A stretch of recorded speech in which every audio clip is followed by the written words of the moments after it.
Yeah, welcome to our workshop on upscaling edible nature-based solutions. We want to discuss with you experiences, opportunities, and challenges. And we are really happy to have here our colleagues from our sister projects, from URBiNAT, from proGIreg, and from Clever Cities. Well, a short introduction to what we scale here in our EdiCitNet project. We mainstream and scale edible city solutions to unlock their untapped potential for the development of socially inclusive, biodiversity-friendly, resilient, and healthy cities. Edible city solutions deepen the social dimension of nature-based solutions. They invite citizens to co-create the sustainable development of their society, to proactively change their urban environment to their benefits, and to induce a paradigm shift for lifestyle. These are our edible city solutions. They comprise a wide range of different forms of urban agriculture, urban food production, distribution, and consumption.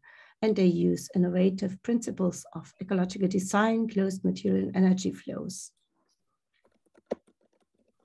These are our cities in the network. Today, we focus on the cities that are developing a living lab. These are Andernach, Berlin, Havana, Oslo, and Rotterdam. This is our approach on scaling in the project. We identify different scaling pathways. One is scaling deep, which refers to the improvement of an existing activities for an existing target group. We talk about scaling up, which means reaching more people with the same activities. We talk about scaling wide, involving a replication of activities in a new geographic area. And scaling across occurs when activities are started in a totally new domain. An interesting and really strategically important part of scaling is scaling soft, which refers to activities that encompass dissemination, knowledge sharing, building alliances, and lobbying. Of course, all these different pathways can overlap, and we will discuss this later on with you in the breakout rooms, and we will provide examples for every scaling type in this workshop.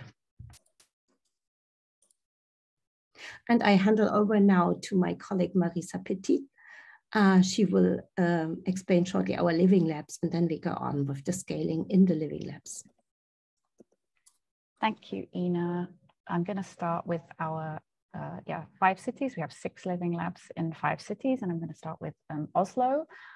This is primarily a community garden, which used to be, it's on the location of what formerly used to be a historical farm, as you can see in the top picture here. This is a large community garden around the size of a football field, which is run and coordinated by a museum, which is right next door.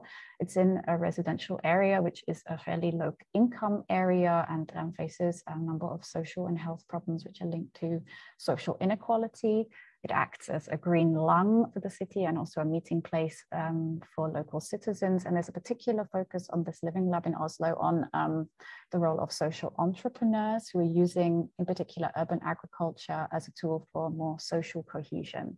And the work in the living lab builds on Oslo's urban renewal program, which is focused on community development. Living lab in Rotterdam is completely different. This is very interesting, and unlike the other living labs, it's not a physical place. The goal of the living lab in Rotterdam is to create an umbrella organization, a kind of city network of green initiatives, edible green initiatives. There are already more than 200 in the city, but they are quite fragmented and not really working together. So the idea is that working together, they can achieve much more. And in particular, focusing on the financial sustainability and also on creating stronger, more stable organizations in general. Also, a very interesting focus in Rotterdam is that they're working a lot on ways to have more power in the city. So especially when it comes to green policy making and other ways of impacting decisions that are made around funding and this kind of thing for green initiatives. We have 2 cities in Germany that we work with, the first of which is Andernach in West Germany. Andernach is interesting because it's had an edible city approach for over a decade now. As you can see here on the top picture, they have a lot of edible green here next to their city walls. What the focus is on in Andernach is shifting from top down to a more bottom up approach. So the edible city approach is currently managed by the city administration and also by an NGO that is used to maintain the green. And here they also have a community garden where they're experimenting with inviting the general public to engage more proactively in the edible city solution activities that they're doing there and around the city. But we'll talk about that later. So they have different areas that they work in. And they're also focused on engaging with particular social groups. Berlin, where Ina and myself are based, there are 2 living labs. These are both simply said community gardens, but much more complex than this. So Berlin itself is going through a huge, I think has been for many decades now, a huge transformation as a city. And our living labs are in 2 areas that are both being very rapidly gentrified and changing every couple of weeks. They look completely different, these areas, when we go to them. One of them is Hellersdorf. This is former East Berlin. And here there is a community garden already exists. Right next to it, there are some new housing developments springing up. And the idea is that we are working there to integrate edible landscaping into this new development. And by doing that, connecting existing neighbors with new people who are moving in, different measures are being carried out with the Berlin Senate to think of ways of connecting these 2 communities together through maintaining the edible greenery, both in their courtyards, but also in the existing community garden. And the second living lab is in Neukölln, also very interesting here. This is a community garden, but it's located in an still active cemetery. So the cemetery has areas that are empty of graves and disused. And here they are exploring ways of how best to integrate these kind of community garden elements into this green space, therefore preserving the green space and also increasing social cohesion in the local area, which is very multicultural and diverse. And the last living lab is in Havana. Havana is obviously known as being a kind of world leader of urban agriculture and provision of food. And here the focus is on combining and integrating more high-tech solutions into the already existing traditional methods and knowledge that they have, circular economy approaches as well, and also enabling and facilitating a form of international exchange, which maybe hasn't existed so much on this level. And now I'm going to hand over to Sara, who's going to talk a little bit more about examples of upscaling that will hopefully make it clear what we mean when we talk about these different pathways. Thank you, Ina. So I start right away with upscaling in Oslo, the city where I live in. And an example for scaling deep, so to improve existing edible city solutions, is the improvement of the testbed system in Oslo. Testbed system is testbeds that are rented out or given to different small initiatives, organizations, but also social entrepreneurs.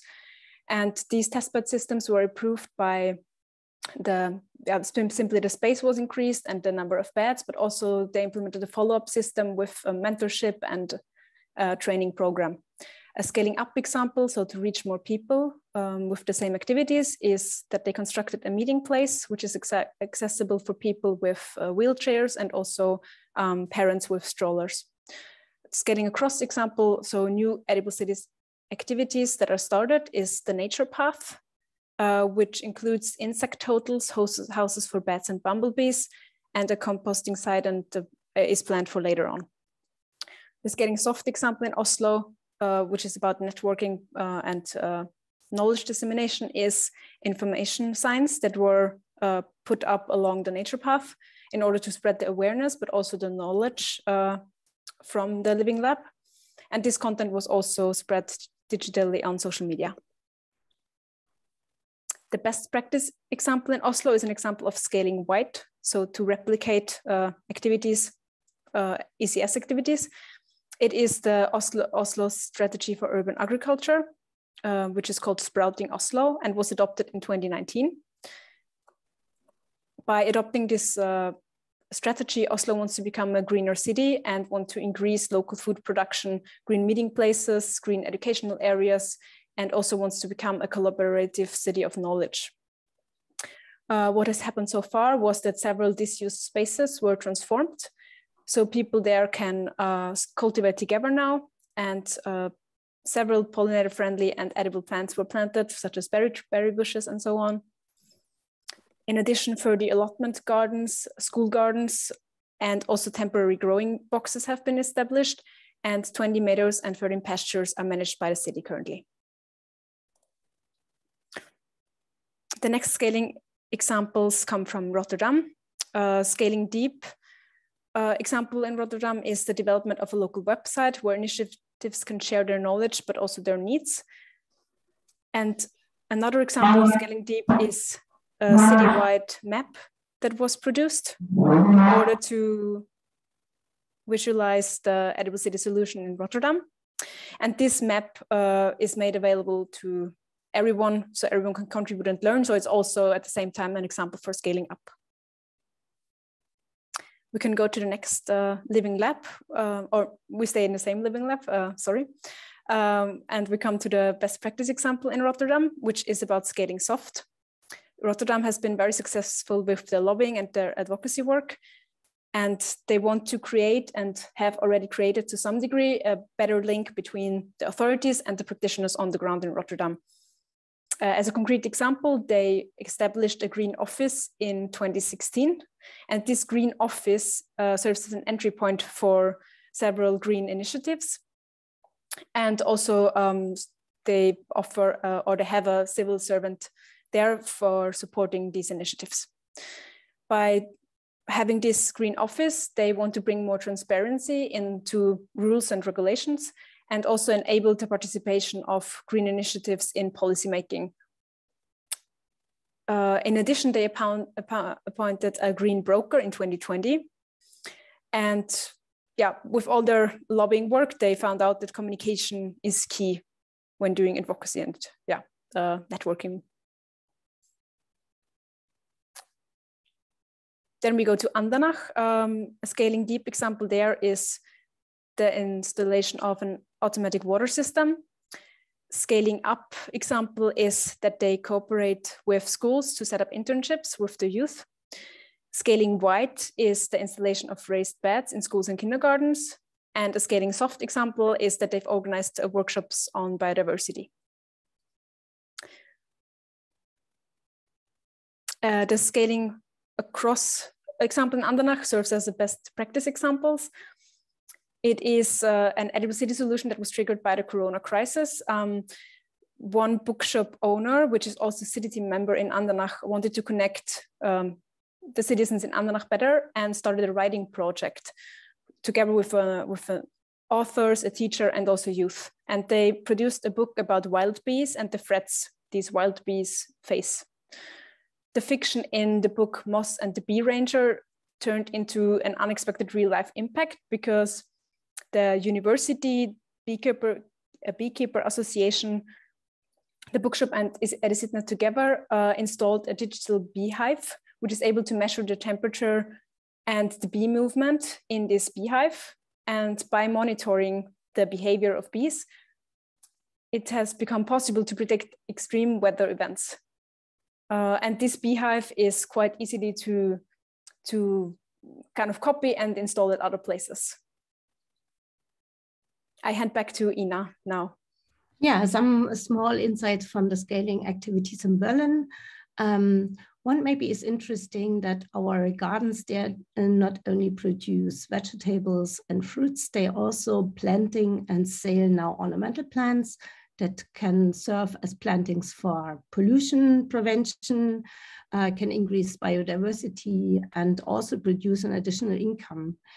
We have also several spaces that are free free for neighbors to co-create their own use. So they're are kindergartens now using raised beds, but there's also a place for artists that do their installations there. We have these edible landscaping as an example for scaling wide, in collaboration with municipal housing companies. The residential greenery is turning into an edible landscaping, and other communal housing companies are already visiting the place and want to copy these examples in their own residential greeneries. Yeah, an example for scaling across, currently in these days, grey water recycling plant is installed and uses water at the place, recycles water.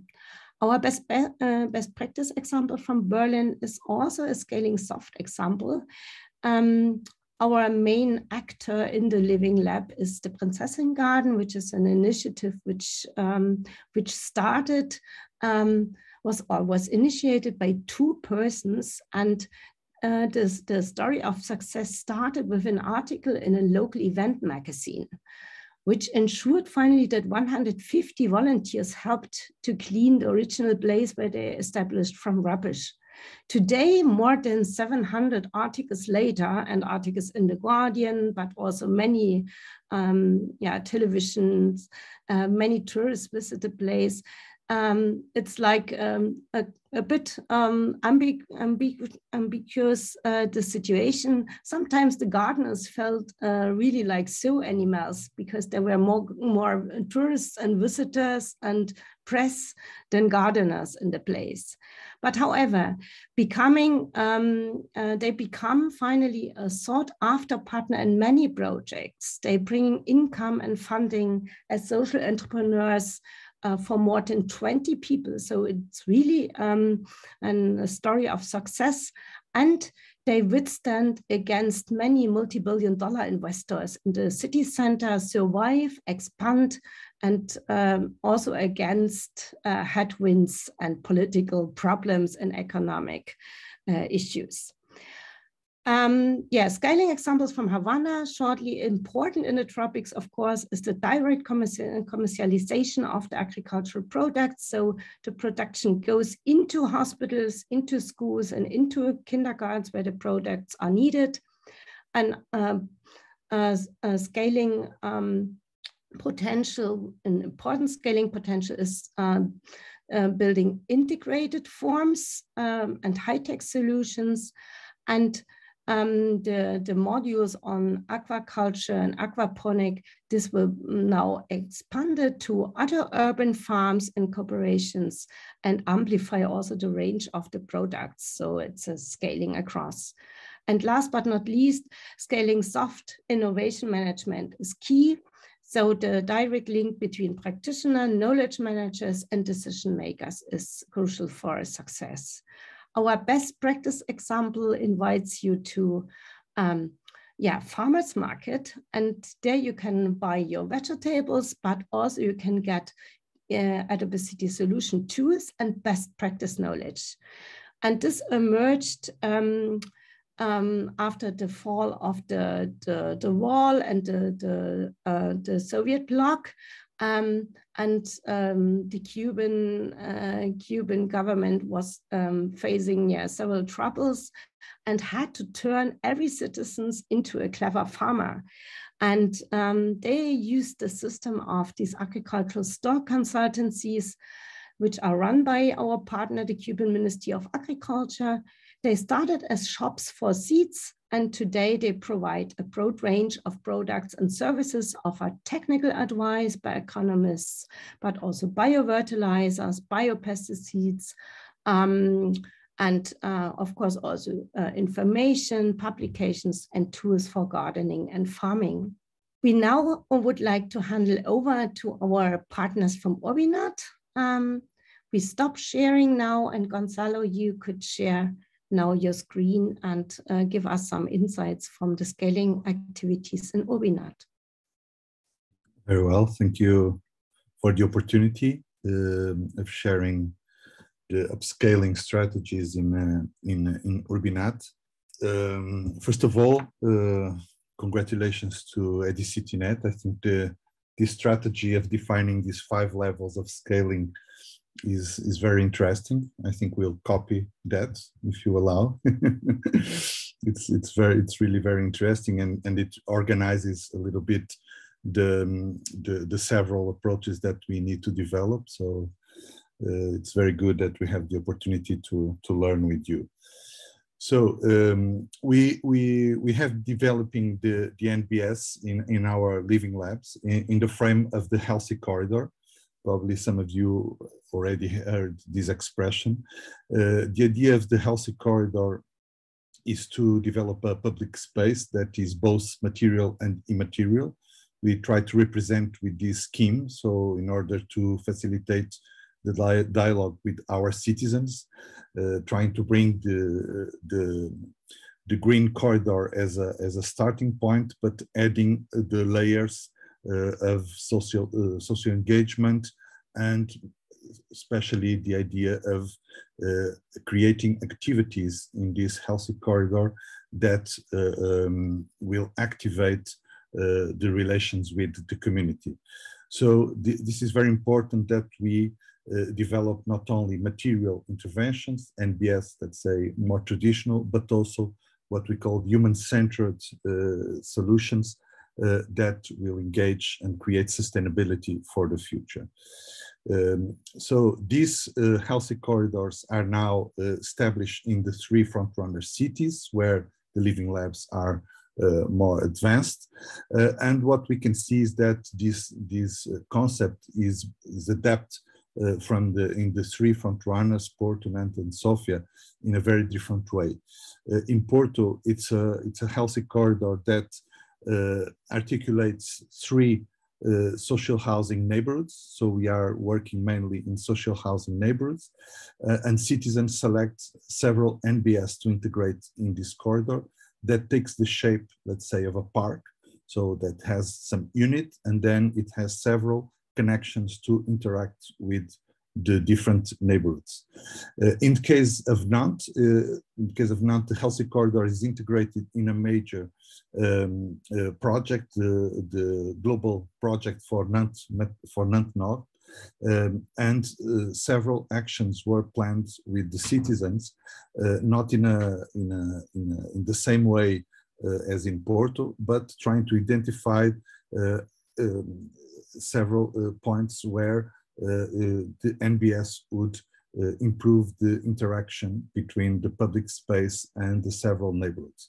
One important action is this green loop, a pathway that goes across several neighborhoods, but also other actions were planned in several points. So there is more an acupuncture strategy. In the case of Sofia, in this neighborhood of Nadezhda, the healthy corridor was developed as a pathway that we see here, connecting 2 parks and doing developing 4 squares with several NBS proposed by the citizens. So it's interesting how this concept is replicated and adapted in each one of these frontrunner cities. In terms of NBS, we organized the NBS in 4 categories. As a proposal for the project: the territorial, the participatory, the technological, and social and solidarity economy. But in fact, when the citizens start to develop the healthy corridor and organizing the NBS that were proposed, other criteria was identified, and the categories moved to public space and nature, education, environment, culture and sport, and we kept the social economy and solidarity practice. And what was interesting is that the 3 frontrunners, they arrived more or less to the same categories. So there was a need of an appropriation of the categories that were established firstly by the project.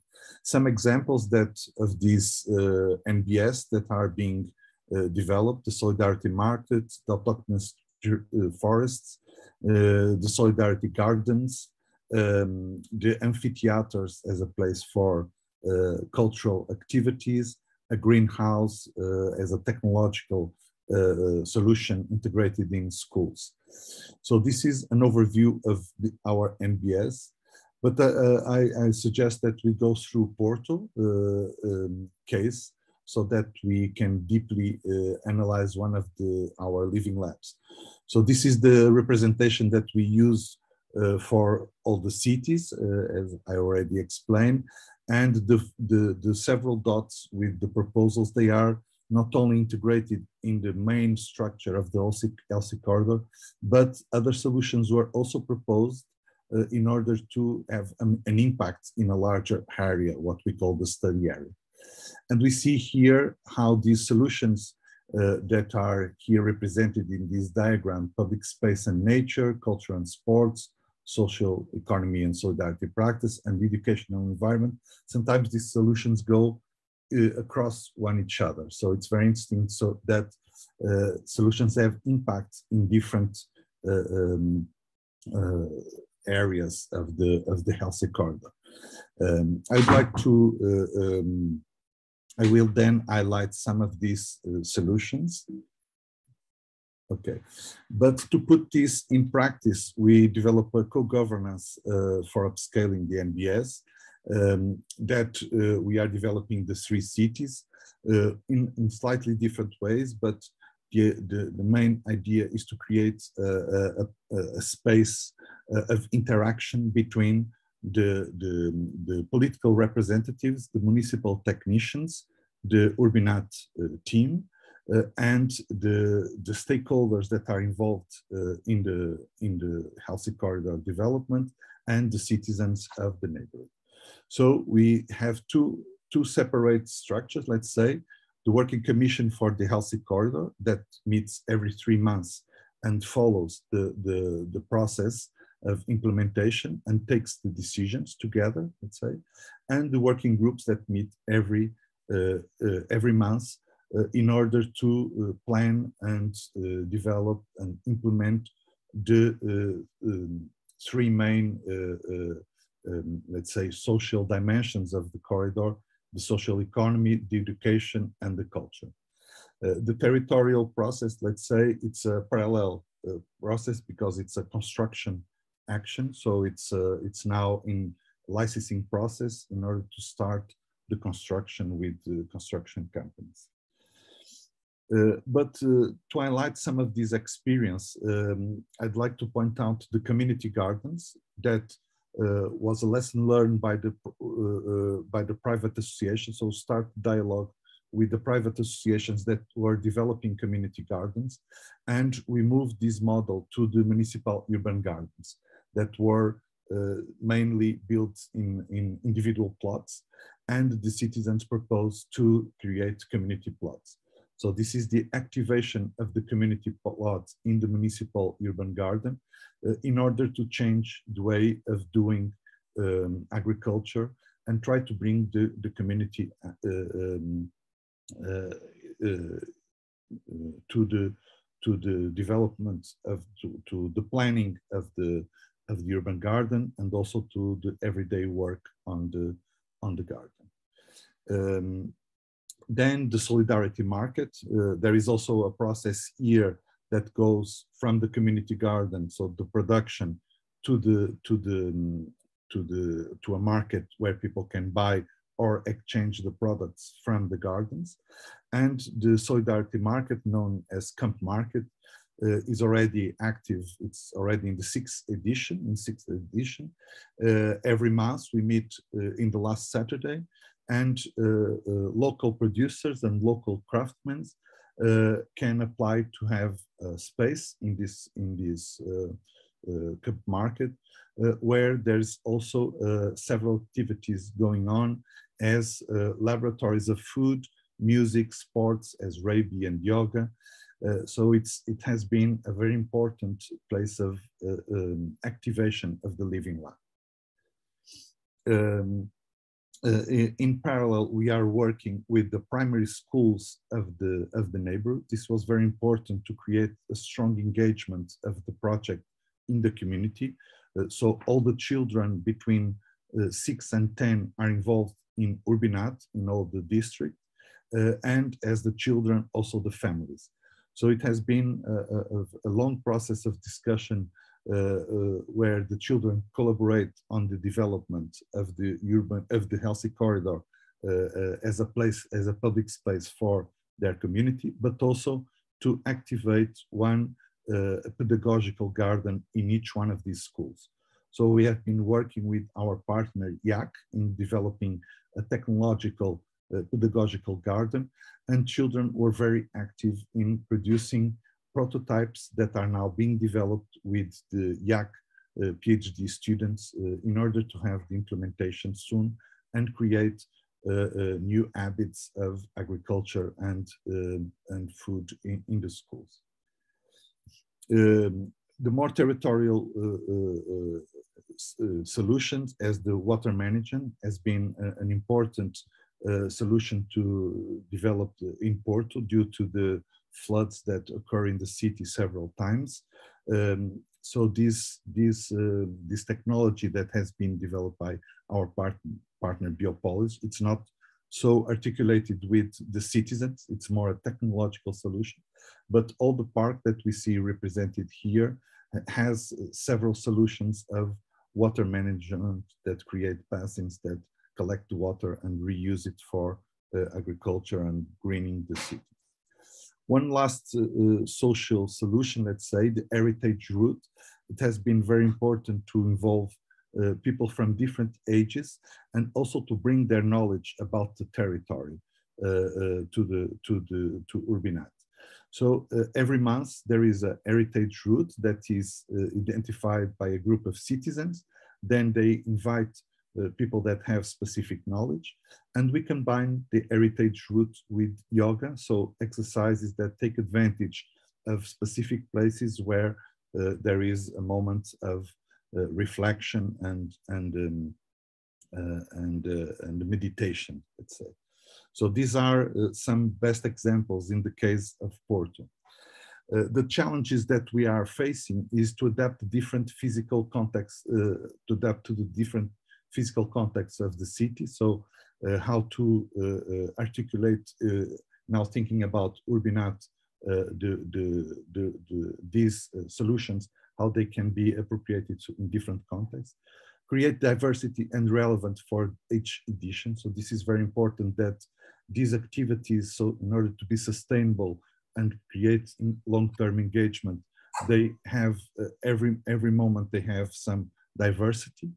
Continuous engagement of the community is, of course, one of the most challenging process, and we are now concerned with after URBiNAT, let's say.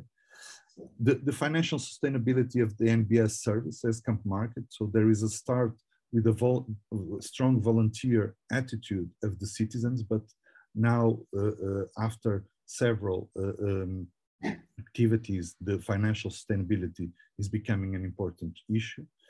There is also a concern about the municipalization of the activities. So the activities were implemented mainly by the citizens, but as the project is finishing, there is a temptation for some municipalization of the activities. And that, of course, has some concerns because rules will change, let's say. The concern of engaging the local community, let's say the common citizens and the stakeholders, it has been a challenge to engage the common citizen in the everyday activities of the project. So they come once, but they don't come consistently as the stakeholders. Also, the challenge of the integration, the lessons learned with the experience, the evolution in order to progress, to create others' way of doing, long-term sustainability based on public policy. So this relation with the municipality and what the municipality plans for the areas. The investment from private initiatives, that has been also a challenge, how to integrate the private initiatives in a process that is financed by public funds. So the relevance of upscaling in the context of the project, as you propose, to experiment and revise the methodology. So this is an ongoing process of revising what we propose as a methodology, to prepare guidelines for the future replication. So this is some something that creates the need to revise at any moment the project. Learn from each city, because each case is unique. So this networking between the cities has been also very important to also create transfer of knowledge, and improving the articulation with the cities, that there is a temptation, let's say, for the cities to work on their own track, but to improve the network with the cities has been also an important way of scaling the solutions. And of course, the role and effect of the local governance in the context of NBS has been something that the URBiNAT is taking care, creating guidelines for a sustainable implementation in the cities. So lessons learned, learning from experience to no mistakes. This is something that we also learned with Ina, pointing out the mistakes.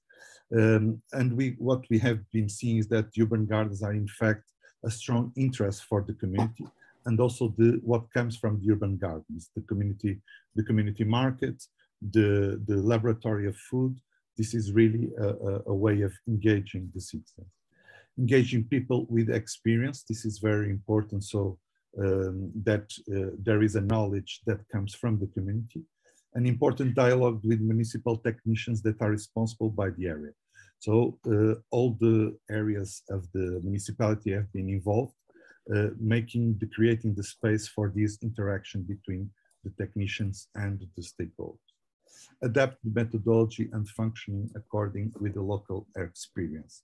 So this is very important that we take, we have always careful recognizing the context of each city and avoiding the temptation for some copy paste, let's say.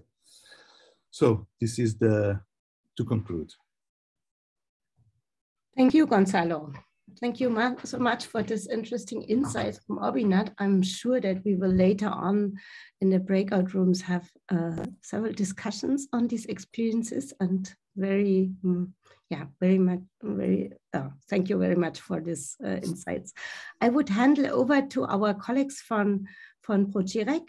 I'm not sure if Bernd Bernd is doing the presentation. Thank you. The floor is yours, Bernd. Yeah, thanks a lot. So it's been a pleasure to be here on behalf of proGIreg. So Martina and Chiara from CNR from Italy are also here as representatives, let's say, of proGIreg.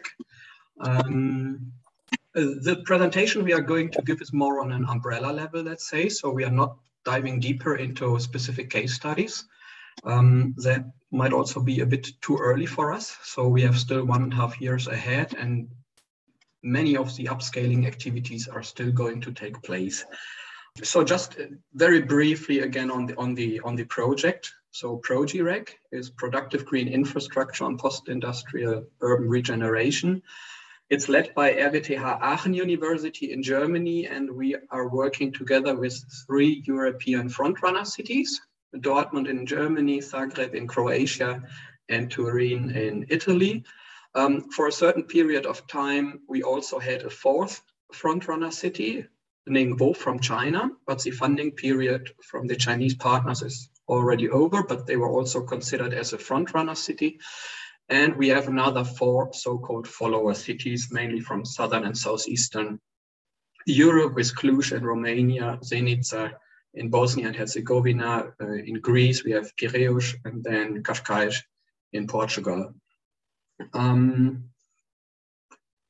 We are working on 8 nature-based solutions. So not all are targeting edible solutions or food issues, like for EdiCitNet, for example. We also have like nature-based solution number 1. It's about former landfill sites with activities focusing on leisure activities or also renewable energies.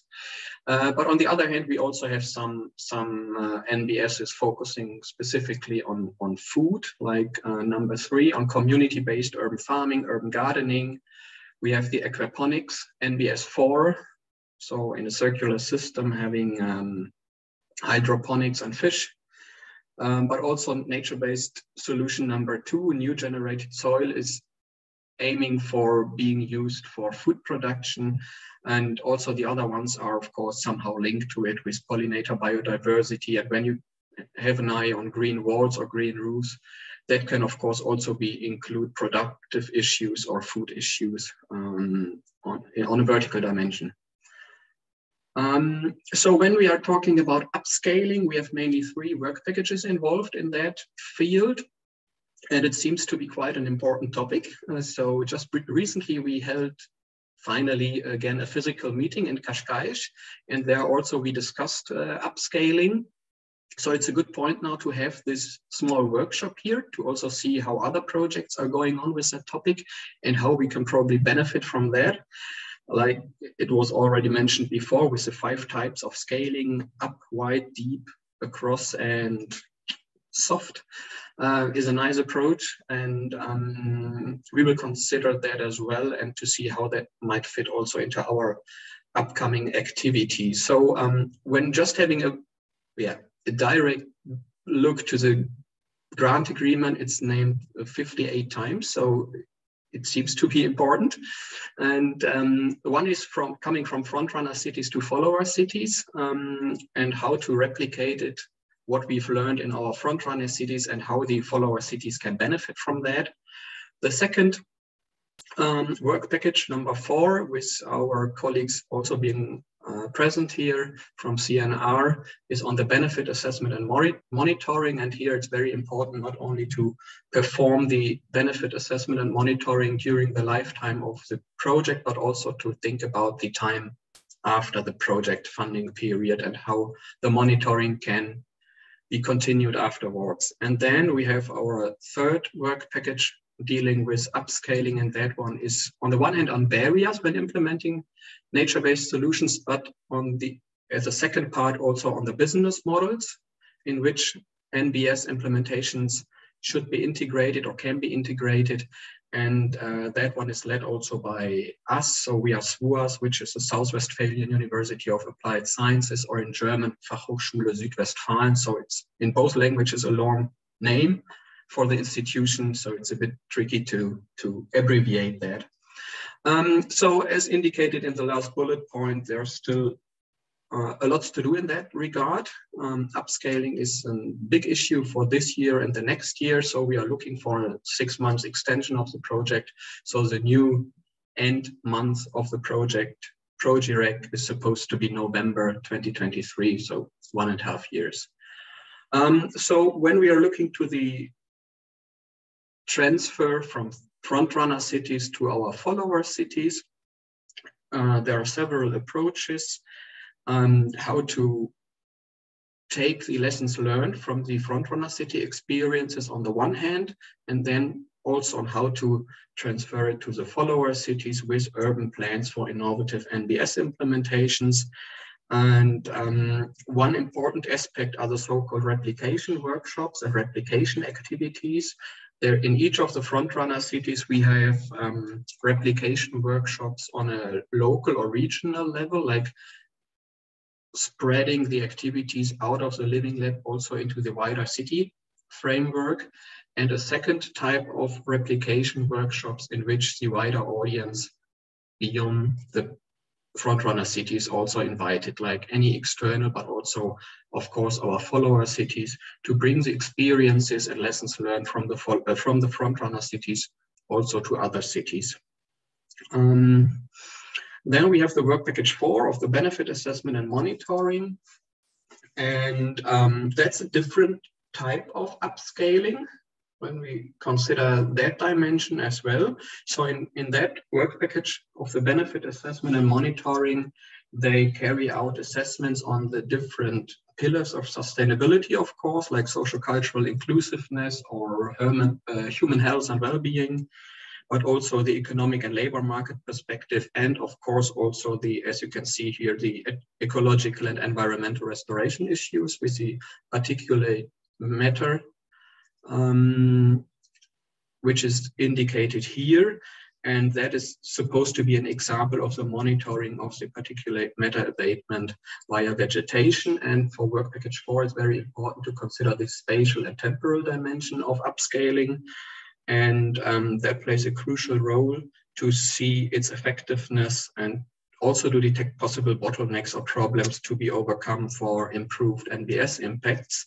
So it's, yeah, as it's summarized here in a way with the last bullet point mainly, they should be able to monitor effectiveness also after the end of the project and when NBS are realized on large areas. So the monitoring and benefit assessment is another domain, let's say, of upscaling, but we shouldn't forget about that part to do the upscaling spatially and temporal, but also on a monitoring level.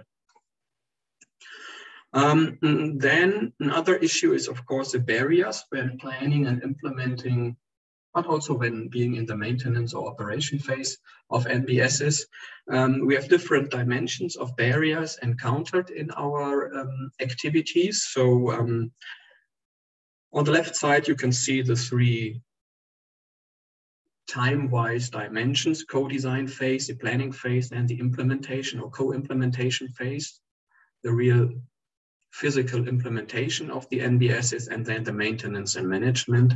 So at certain times of NBS developments, we have certain barriers encountered to different degrees. So in the beginning and planning phase, very much also the institutional and administrative barriers.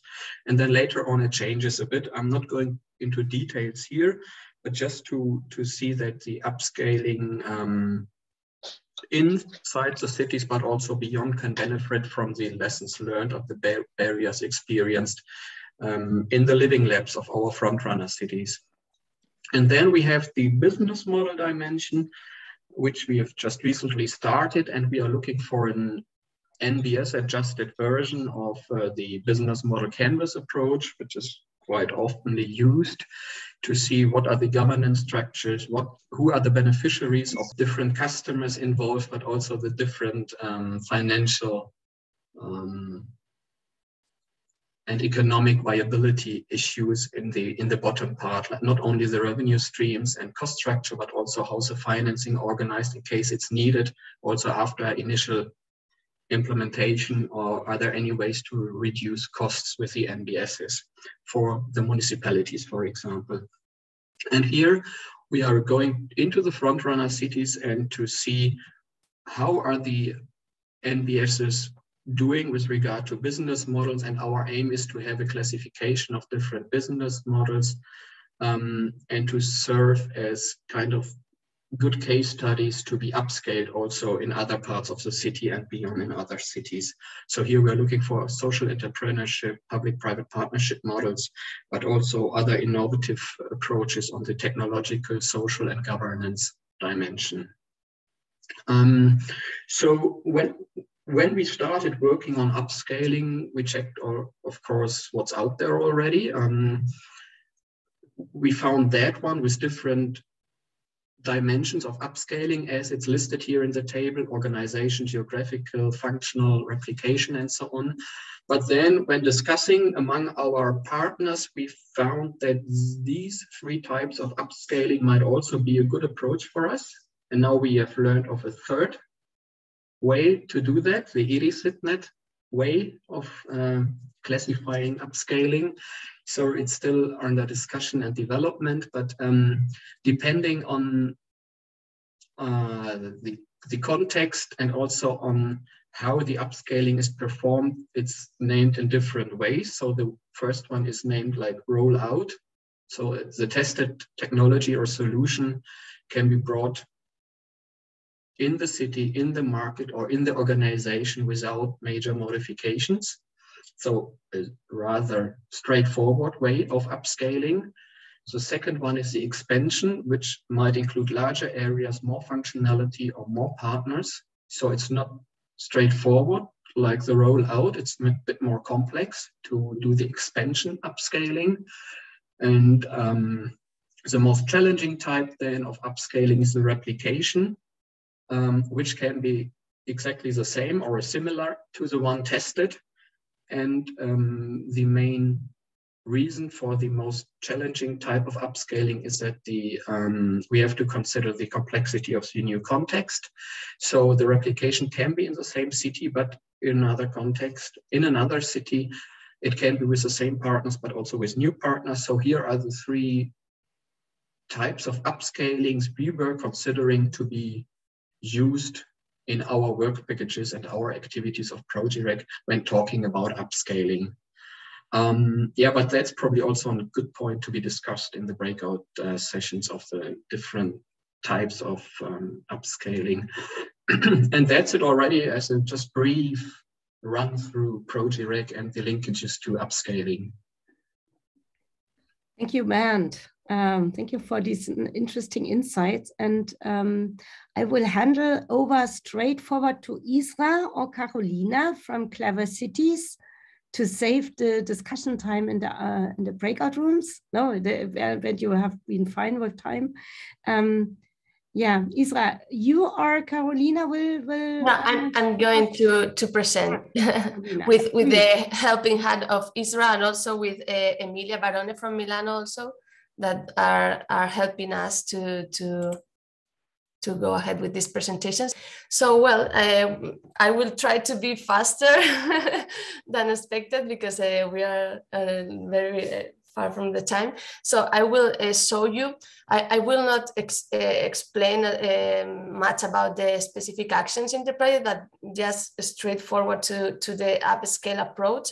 But just to you to having a general overview, as you may know, this project, Clever City project, is focused on the urban regeneration through nature and through community-driven actions. So the co-creation process has been very, very hard in the project, and now they are implementing the actions. The three lighthouse or frontrunner cities are Hamburg, London, and Milan. The three of them have developed three city actions labs, what we call CAL, C-A-L, sorry. In the case of Hamburg, they have developed a project along a green corridor in which they develop intervention in the schoolyards, also in specific spots along this green corridor. And in the case of London, the actions, the city action labs are centered in a specific neighborhood, in Thames neighborhood, and they have developed different also nature-based solutions. One of them is quite focused in the lake, in restoration, this lake, and also attracting people to use this place as a leisure resource and facility. Also, they are working with the unused spaces, greening these spots of the neighborhood, and also working with the concept of health cities, connecting people and places through the renature streets. So they have this health corridor, and also in Milan, they have this multi-level approach in which they have a green infrastructure approach, but also with a specific spots or actions in a community green park. Also, they have actions in train stations, and they have also been actions. There are actions in measuring the green roofs and green walls potential in a more ambitious area of the city. So there are different, like all of them have the common approach of this city scale or district scale or neighborhood scale, but also acting in a specific spots of the city, of the areas. So what we have done regarding, well, also the fellow cities, they are replicating this knowledge and these actions in Belgrade, Serbia, in Greece, Larissa, Madrid, Spain, Malmo, Quito, and in Romania, in St. George, okay? So just to mention all the cities ecosystem that are taking part of the project.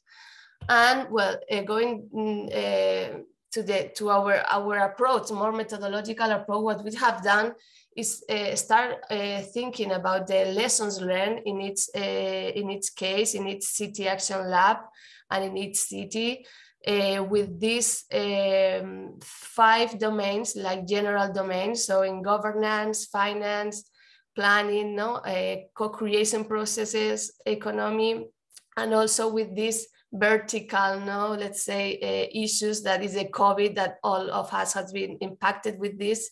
And we have been dealing with how the COVID has impact in the project. Also the innovation actions and the co-creation as a transversal point. With this general methodological approach, we have started to trying to define these lessons learned and their significance for the upscaling plan. So we have started working with in each city in the specific 3 CALs, CAL 1, the green corridor, CAL 2, the green walls and roofs, and the CAL 3, trying to having this matrix with the governance, planning, finance, and decision-making and monitoring domains, and how the different lessons learned can be detected or identified, so we can base our upscale plan in one of these things, with this cross-domain approach. If, for example, in the case of Hamburg, they have decided to look for a plan in which they can manage the heavy rainfall, but they are taking the lessons learned from the green corridor actions and also the schoolyards implementations, to have this upscale plan for the whole city and for other parts of the city apart from the Clever Cities projects. So it's one of the examples. Another example in the case of Milan, we have Isra and Emilia here, so if you can intervene, just stop me. And they have also been identifying these lessons learned in these 3 CALs, in the green roofs potential, in the community garden, and also in the station, in the train station, trying to highlight these instrumental or governance approaches or financing approaches that can help us to defining this plan, upscale plan or replication plan. Same for other aspects like the monitoring on MBA's decision-making process. I'm not going to stop in each of them. You can have the presentation to see how we are identifying these aspects. For example, in the case of Milan, the co-mapping tool to identify the green roof and green walls potential has been key for the city, and they are expecting to upscale to other parts, to the whole city, and replicate in other parts of the city.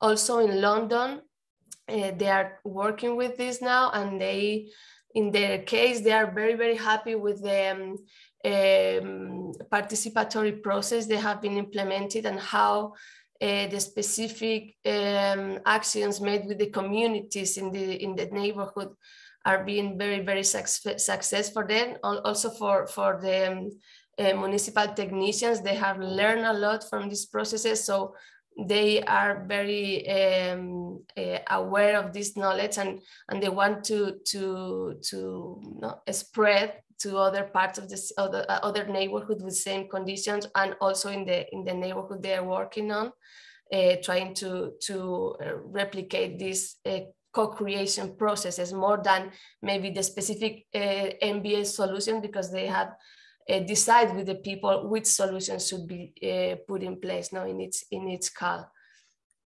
And well, coming back to this methodological approach, what we are now working with also is to having a common methodology approach to define the plan. We are expected to develop 3 upscaling plans, upscaling and replication plans in each city. So we have started to see this process for the final years of the projects, trying to define the different steps that we have to cover to have this NBS upscaling and replication plan. So we have been working with the lessons learned, also with the exchange topics analysis, in which we identify where we have to upscale, what, how, who, and when. Also, I'm going very fast, okay? But if you, just to having an overview, in another step after describing these lessons learned through specific faxes and through specific workshops in which we are discussing how to identify the lessons learned and their significance. We are also taking the same source as our colleagues in proGIreg, trying to see, once we have these lessons learned, which process expected to rolling out or replicate or expand these solutions or these lessons. I'm trying to identify not only the positive significance of them, but also the barriers we have identified in the project, so we can not going again to the same problems. And we are working now with this process, identifying also with the cities, with a specific diagnosis and planning frameworks and goal settings for these new upscaling plans, how we can define the actions, the vision, and the roadmap for the next time frame period to implement this knowledge and these lessons learned and these solutions to the rest of the city or to other neighborhoods or to other areas in the same CAL, no? So it's just our approach, and I think it's a general overview of our project in the upscaling task. No, I'm not centered in the other part of the project. And I don't know if Isra or Emilia, you want to introduce your approach, or maybe we can discuss in the parallel rooms about this. And that's all for our side. Thank you so much, everyone, for the very interesting presentations. And since there's so much to talk about in all these projects, of course, we are a bit behind now with the time. So we were wondering if all of you would have 5 or 10 minutes more in case we need more time to discuss. Yes, no problem. Yeah, is there someone who does not have time after the session? So it was scheduled until 1:30, but now I think we need until maybe 40 past or something, 10 minutes more. Yeah, looks good. Okay, great. So I see the breakout rooms are open now. So we kind of decided to divide the breakout rooms into different scaling types. And also we have a Miro board where we will kind of document the discussion around them. And now each of us should join one of the breakout rooms, which you see in the symbol bar below your screen. Let us know in case you don't see them or you have some difficulties to find them. There is a symbol, from me, it's the third symbol from the right, which says breakout rooms. And if you click on that window, you can join one of the different breakout rooms, which is about the scaling types. So scaling wide and across, scaling up and deep, and scaling soft.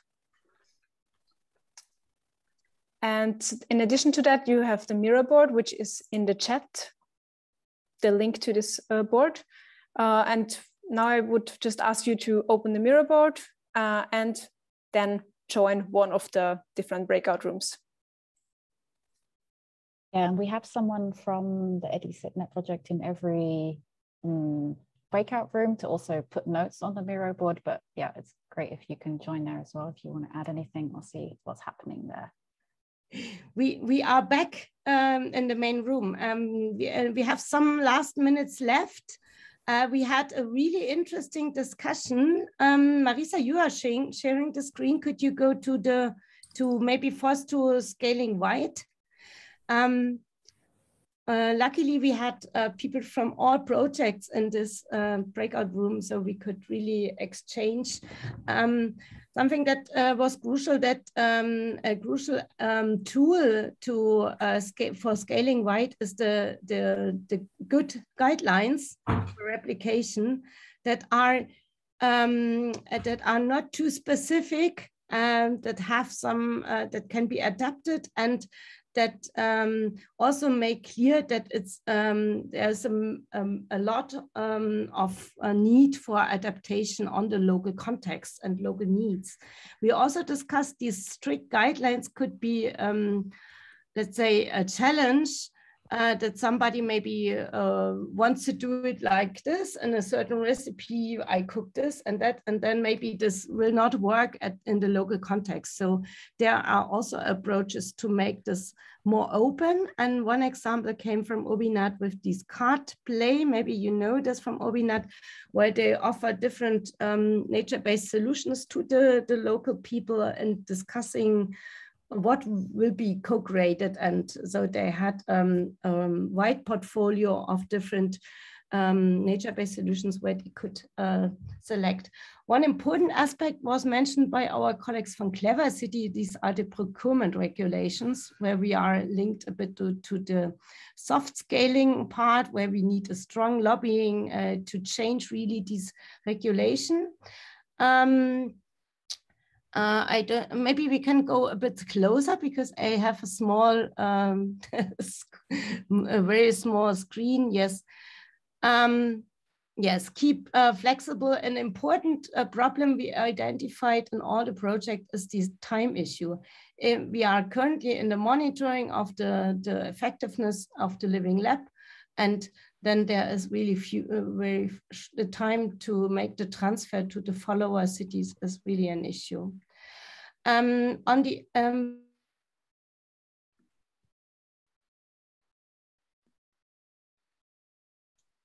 yeah, okay, then we go maybe to the second part of our discussion, which was reaching a new domain or developing an activity in a new domain.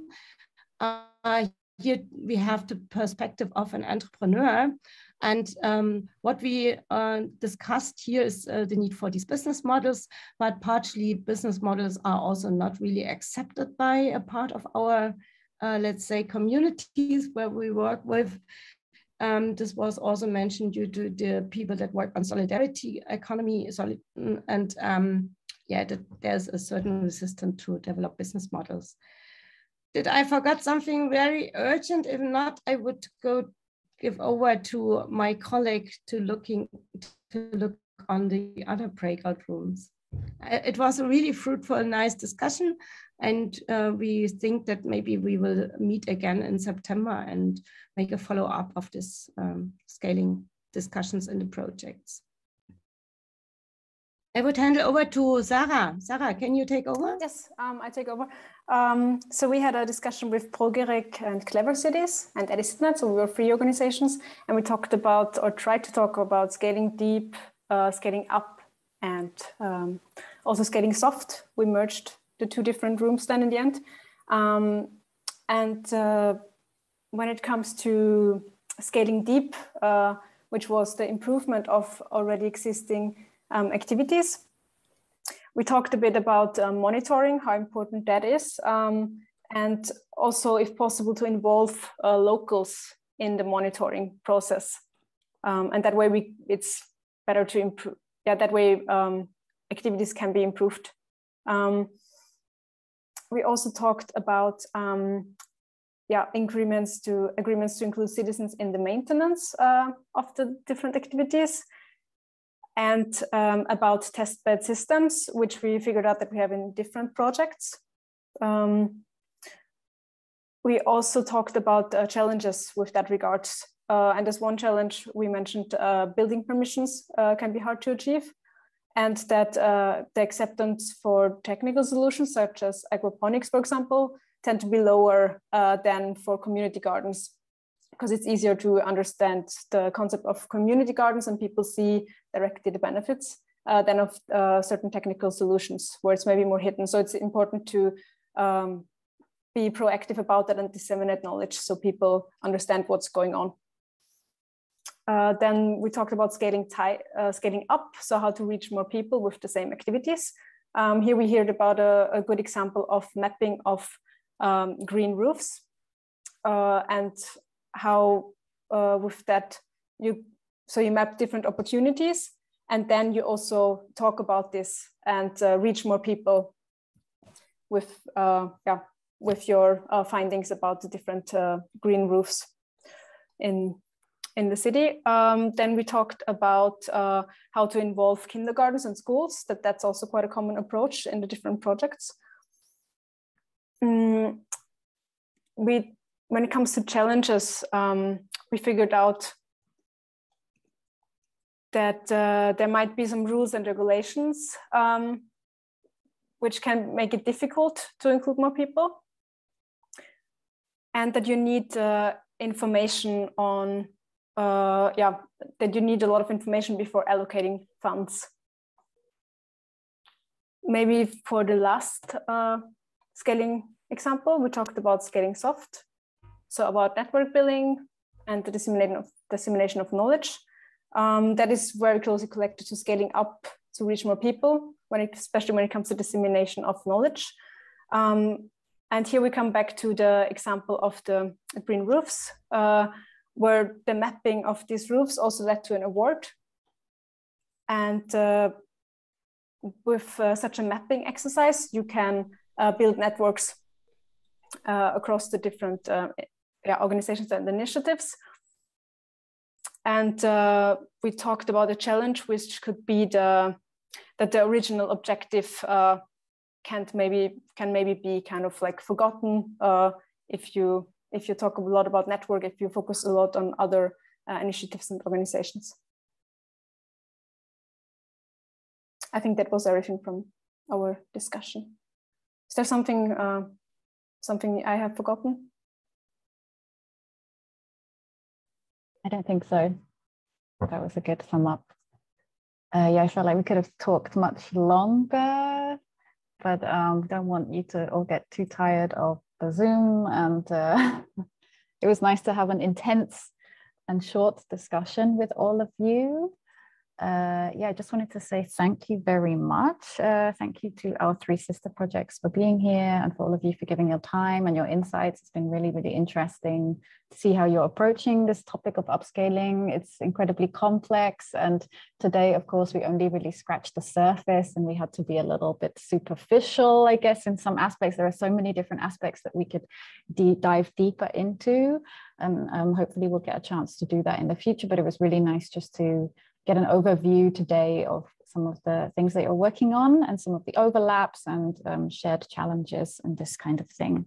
So yeah, we will be sharing our deliverable with you as soon as it's finished, of course. This should be next month. So we'll be sure to do that. And yeah, I would just say thank you again. Share the last slide.